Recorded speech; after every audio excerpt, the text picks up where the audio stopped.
নেত্রী শুধু বাংলাদেশের নেত্রী না, ওনার আগামীতে যে ইতিহাস, রাজনীতির যে ইতিহাস রচনা হবে, পলিটিক্যাল সায়েন্সে ওনার শাসনকাল নিয়ে লিখিত হবে।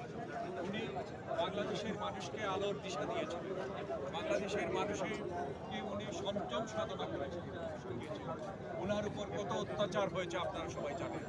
দীর্ঘ 17 বছর ফ্যাসিস্টের আক্রমণ, তার আগে স্বৈরাচারী এরশাদ ওনার সাথে কি আচরণ করেছিলেন সারা বিশ্ববাসী জানে, আপনারা সবাই জানেন, আপনারা এগুলো সাক্ষী।